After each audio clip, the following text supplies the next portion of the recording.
Okay, ang ating pag-usapan sa ngayon ay ang paraan kung paano pinatay ang taong nagrehistro sa late registration ni Alice Go na siyang naging mayor ng Bamban, Tarlac.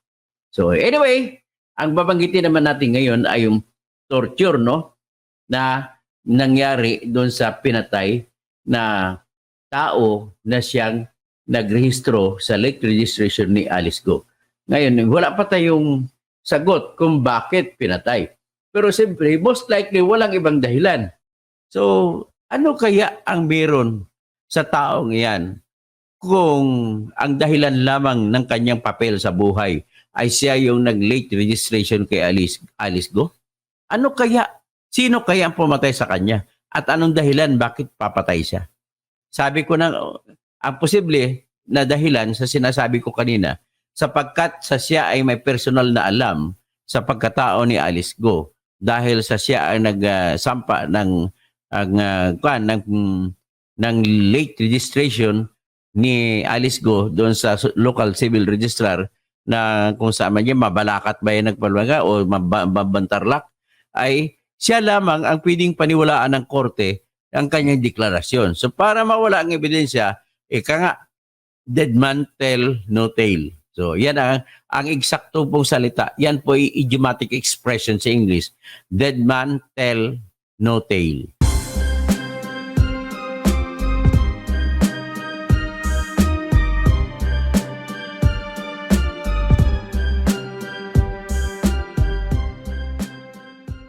Bago natin mapakinggan yung videong inihanda ko para sa inyo, isang pagsisiwalat tungkol sa di umanong gumawa ng peking birth certificate ni Mayor Alice Go, ay dito muna tayo sa pahayag ni Senator Win Gatchalian para mas malinaw muna sa atin kung sino nga ba yung taong tinutukoy ni Sir Toto Kosing. Okay, game na muna mga utol. Ria and then Nympha. Hi, Sen. I'm Ria Fernandez Obina from TV5. Just want to raise again the question of Ms. Camille regarding Mr. Gilbert Mejia Flores. His sudden death daw po, he is supposed to attend one of the hearings. What information do we have so far? Personally, wala ko pang nakukuhang information aside from his possible connection to the syndicate or to the people who fake the birth certificate of Alice Go. And Okay mga utol, no? Etong Juan Gilbert Mejia ay yung posibleng isa sa mga taong may likha ng fake birth certificate ni Mayor Alice Go. Yan po yung paglilinaw ni Senator Win Gatchalian. Okay? At ito po ay biglang pumanaw. Biglang namatay bago sumampa o humarap sa Senate hearing para linawin yung kanyang pagkakasangkot. Dahil wala na siya, hindi niya na malilinaw ang mga bagay na nagli-link sa kanya sa kasong ito ni Mayor Go. I say this with emphasis on the possible. That is the Possible, initial information that we got, na possible connected siya dito sa sindikato o sa mga taong gumawa nung illegal na birth certificate ni Alice Go. Yun ang initial information namin. Kasi it's so coincidental no, na nangyayari ito at may namatay. No? At yung Ayan mga utol So possible, malaki ang posibilidad. Ngayon biglang namatay yung tao bago makaharap sa Senate. Si Sir Gilbert Flores, mga utol. At ngayon, dumako na tayo dito sa revelasyon na ito, mga utol. Pero uunahan ko kayo, bahala kayo kung ano ang inyong magiging opinion. Kung ito'y may katotohanan o haka-haka lamang o gawa-gawa lamang. Nasa inyo po yun. Eto na po. So anyway, ang pag-usapan natin na wala tuloy ako. Ako si Dr. Engineer Toto Kosing, Dr. Bunyog. Okay, ang ating pag-usapan sa ngayon ay ang paraan kung paano pinatay ang taong nagrehistro sa late registration ni Alice Go na siyang naging mayor ng Bamban, Tarlac. So anyway, Ang babanggitin naman natin ngayon ay yung torture, no? Na nangyari doon sa pinatay na tao na siyang nagrehistro sa late registration ni Alice Go. Ngayon, wala pa tayong sagot kung bakit pinatay. Pero siyempre, most likely, walang ibang dahilan. So anyway, ang sabi naman pala ng asawa ko, ako si Bing Crudo na vlogger ng Pilipinas. Okay, hanggang dyan na tayo ngayon. At nagtataka naman ako, no, hanggang ngayon, wala pang ibang vlogger na nagkwento tungkol sa taong pinatay ng dahil lamang o na may connection sa taong na sa siyang tao mismo na nagrehistro sa late registration ni Alice Go. Itong taong ito, ang pangalan niya po ay si Gabriel Mejia Flores. At pinalabas ko na kahapon yung tinatawag na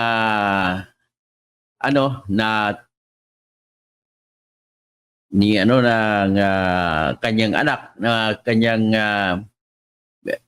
inanunsyo ng kanyang anak ang kanyang ang pagkamatay ng kanyang tatay, at nakaburol ngayon dun sa Tarlac City. Okay. So ngayon, ito naman po ang masabi ko, sobrang galit ang nangyari. Sobrang galit ang meron sa isang taong pumatay sa taong nagrehistro sa late registration certificate, birth certificate ni Alice Go. So ngayon, kung bakit ganon, yan ang hindi ko alam kung bakit ganon. So, yan, pag-usapan natin kung bakit ganon. Pero siyempre, pag pinag-usapan natin bakit ganon, wala ka na ibang makitang dahilan. Kundi dahil sa connection niya yun at nagdedelikado ngayon si Alice Go, kasi isa sa pinakamatinding ebidensya na nakikita ko na magagamit laban kay Alice Go ay yung kung sino ang tao nagsampa o nag-file ng tinatawag na late registration ni Alice Go. Kasi sa ngayon, ang batas kasi sa ebidensya, pagdating kapag citizenship pinag-usapan, kailangan ang ebidensya mo ipakita ay magpapakita mismo talaga na walang posibilidad na Pilipino yung isang tao. So, sa ganitong tanongin natin sarili muna natin bago ipakita yung taong namatay. Pwede pa ba natin sabihin na may posible pa na pwedeng sabihin na Pilipino si Alice Go sa ganitong sitwasyon? Ang birth certificate niya nakalagay diyan na ito ay nirehistro nung 17 years old pa lamang siya. Number 2, ito ay nirehistro na nakalagay ang pangalan ng nanay si Amelia Leal at ang tatay niya si kung sino man yun, nakalimutan kong pangalan kasi pag Chinese name, dyan ang kahinaan ko, hindi ko memorize. So anyway, nakalagay doon na ang dalawang pangalan ng nanay-tatay ay walang birth certificate din. So ngayon, ang nanay-tatay wala ring marriage certificate, although nakabanggit doon na married sila sa birth certificate ni Alice Go. So ngayon, dahil dyan, tanong, sapat na ba yan na ebidensya para tanggalan ng pagka-Filipino citizen si Alice Go? Ang sagot po, hindi po. Bakit po? Kasi ang batas po, ang ebidensya po, nagsasabi na kailangan walang posibilidad na naging Pilipino siya. Okay. So tanong, kung gano'n ang sitwasyon, posible pa ba na pwede sabihin na talagang Pilipino siya? Posible. Kasi sa Pilipinas po, ay katotohanan ng ating buhay na mahigit 3 milyon sa ngayon na nag-uusap tayo na mga Pilipino ang hindi nakarehistro hanggang ngayon. Mismo marami akong subscribers dito nagsasabi mismo na sila mismo ay hindi pa nakarehistro hanggang ngayon at mga retirado na. Isa dyan sa subscriber ko na si Domingo Licario, nagsasabi siya na problema siya kung paano niya makukuha ang kanyang pension sa SSS sapagkat ang pinaka-problema niya ay hindi siya na-rehistro. So kung hindi siya na-rehistro sa ang kanyang birth certificate, hanggang na lang siya, naghahanap po siya ngayon, retirado ng edad niya, pero iyan ang pinaka-problema. So Ang tanong, pwede pa ba siya makapag-late registration? Aba, pwede po. So, kaya nga, ang nangyari na napakinggan ko si Risa Hontiveros kanina, sinasabi niya, isa sa mga batas na ipapanday nila dahil sa resulta ng investigasyon ay gagawa sila ng batas na paghihigpit ng mga pangangailangan na patunayan bago papayagan ang late registration ng isang tao sa Pilipinas. Maganda. Kaganoon ang nangyari. Pero pag pinag-usapan natin kay Alice Lealgo, dahil yan lang ang sinasabi na ebidensya, ay kulang. Kasi posible pa na maging Pilipino siya. So number 2, ay sabihin mo may ebidensya na walang marriage certificate. Kulang pa rin. Kasi posible rin na ang kasal dito, maraming kasal dito na hindi na i-record sa Philippine Statistics Authority tsaka Local Civil Registrar. Pagkatapos sabihin na walang birth records, ang nanay tatay, posible rin na mangyari kasi sinabi na nga ng Philippine Statistics Authority noong nakaraang linggo na mahigit 3 milyong Pilipino po ang hindi nakarehistro. Ngayon, titingnan mo, nagsagawa pa ng hearing ang Senate, ang House of Representatives noong nakaraang linggo, ang kanilang tinalakay, bakit lumampas halos 300,000 ang nakalista na patay, pero excess siya kasi walang birth certificate. So, ang problema nito, yung mga namatay na yan, panahon ng COVID, karabihan. So, halos 300,000 na nakalista ng patay na wala namang birth certificate. So, paano sila nabuhay at namatay kung hindi sila pinanganak sa Pilipinas? Yan po ang problema natin. So, ibig sabihin, harapin na natin po ang katotohanan na yung ating sistema talaga ay maling-mali. So, anyway, without much ado, at banggitin ko lang sandali, kung sana may ebidensya na makukuha ang Office of Solicitor General na Chinese passport ni Alice Go, ay pwede nang basihan yan. Kung meron sila makukuha na record sa Bureau of Immigration na kung saan nakatala ang record dyan kung ano ang passport na ginamit mo, kung Chinese ang passport na ginamit, magagamit din yan. So ngayon, itong taong itong pinatay, pwedeng magagamit na ebidensya laban kay Alice Go kasi malamang may personal siya na alam kung na hindi Pilipino si Alice Go at malalaman natin sa kanya bakit mo pinarehistro. So malaman natin kung anong totoo sa kanya. Maaring kinutsaba siya, sasabihin niya kayo sa investigasyon na alam niya na hindi na umamin sa kanya si Alice Go na hindi siya Pilipino pero kinasangkapan siya para iparehistro na Pilipino si Alice Go. So yan sana ang matibay na ebidensya kung walang passport na Chinese, kung walang travel documents, imposible namang wala. Kaya tinatawagan ko po yung Bureau of Immigration na maglabas na kayo. Isumitin nyo ng kusang loob sa Senate Committee ni Win Gatchalian at saka ni Risa Hontiveros na ang records ng travel ni Alice Go. At siyempre, isama mo na rin ang records ng travel ng mga kapatid niya. Pati yung mga kunwari, tatay niya o nanay niya. Pero sinususpetsahan nila ni Risa Hontiveros sa ni Win Gatchalian na yung totoong nanay, si nakalimutan ang pangalan. Ang hirap talaga i-memorize yung mga Chinese name, no? Si Win Lee. Nakalimutan ko, Lee Win Lee. Okay. So, ngayon, ang problema dito, ang pinag-usapan natin ngayon, katarungan para sa isang lalaki na pinatay. Pero siya po, hindi natin sinasabi na ang dahilan sa pagpapatay sa kanya ay may kinalaman sa katotohanan na siya po ang nagrehistro o nag-late registration, nagproseso ng late registration ni Alice Go. Ito po yung kanyang ipapakita ko. Mabilisan lang kasi medyo karumal-dumal tingnan ang litrato.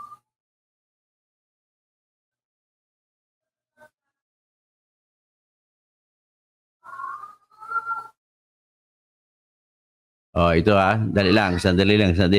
So habang hinahanap ko, ay nais kong banggitin bakit gaano ka-importante ito.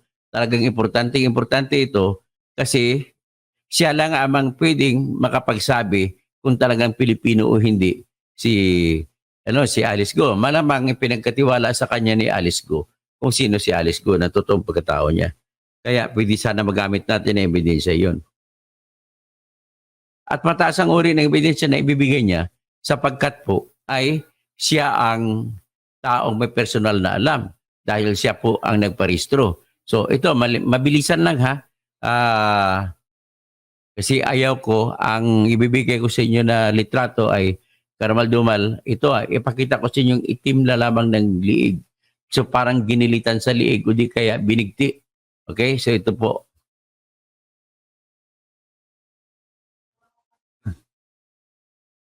So, i-out ko kagad O yan, i-out ko lang kagad. Yan po yung tao na namatay. I-add ko pa ulit, biglang tingin lang yan. Yan po ang tao. Makita nyo may itim sa liig. Tapos, tingnan pa natin yung ibang sugat niya. May sugat din siya sa kamay. So, tingnan natin ang sugat niya sa kamay. Ito, sa liig din. Ipakita natin pero may tali. Nakalagay parang nylon. Nakalagay sa liig niya. Ipakita ko pa rin ulit, no? Mabilisan lang. Ayan. So, may tali. Nakita nyo. So, ngayon, ipapakita ko pa rin ulit yung isa pang may sugat siya sa kamay. Siguro naman ay pwede na itong sugat sa kamay. Pag-usapan na pwede na pinyo patagalin. Pero karumal-dumal pa rin. So, pakita ko lang sa inyo na mabilisan ang sugat sa kamay. Yan. So, ano kaya ang meron sa taong iyan kung ang dahilan lamang ng kanyang papel sa buhay ay siya yung nag-late registration kay Alice Go? Ano kaya? Sino kaya ang pumatay sa kanya? At anong dahilan bakit papatay siya? Sabi ko na, ang posible na dahilan sa sinasabi ko kanina, sapagkat sa siya ay may personal na alam sa pagkatao ni Alice Go dahil sa siya ang nagsampa ng late registration ni Alice Go doon sa local civil registrar na kung saan man niya mabalakat ba yung nagpalwaga o mabantarlak, ay siya lamang ang pwedeng paniwalaan ng korte ang kanyang deklarasyon. So para mawala ang ebidensya, dead man tell no tale. So, yan ang eksakto pong salita. Yan po ay idiomatic expression sa English. Dead man tell no tale. Hindi tells. Kasi yan nga, ang rules of grammar ay hindi sinusunod pagdating po sa idiomatic expression sa English. So, ang idiomatic expression sa English yan, dead man tell no tale. Ngayon, kung sa Pilipino, mga makabagong mga idioms, alam na this, yung mga ganon. So, pwede naman sana all, yung mga ganon. Ibig sabihin, mga wala talaga sa grammar. Mali naman, sana tapos all. O di ba? Ganon din sa dead man tell no tale. So, yan lang po ang aking masasabi. Ano ba kaya talaga ang dahilan bakit pinatay yung mamang yun?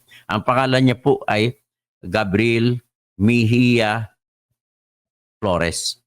So, ngayon, kung paano man yan, hanggang dyan lang muna ang aking isiwalat, no? Kasi masyadong marami. O di kaya, magbabanggit na ko segue tungkol sa Pogo sa deklarasyon ni Risa Hontiveros kanina sa kanyang press conference. Mukhang tinitingnan na po na ang Pogo sa Coblandia ng mga Rimulya ay usisain na. At binanggit din po yung raid sa Purak, Pampanga na Pogo kung saan ay 157 na foreigners ang kinuha ng PAOK. O kaya palakpakan ko na naman ngayon si General Gilbert Cruz sa another big success na naman. Kasi nakaraan sa Bamban, siya pa rin. Tapos yung sa Pasay nakaraan ay siya rin ang nag-raid. So ibig sabihin, kahit saan itong mga Pogo na to, kahit sa Paranaque, nung nakaraan na nagagalit si Remulla, si Senator Remulla, bakit nagagalit siya? Ay, ano rin, ang may gawa nun, talagang magaling gumalaw ito. Dati kasing PNP graduate ito si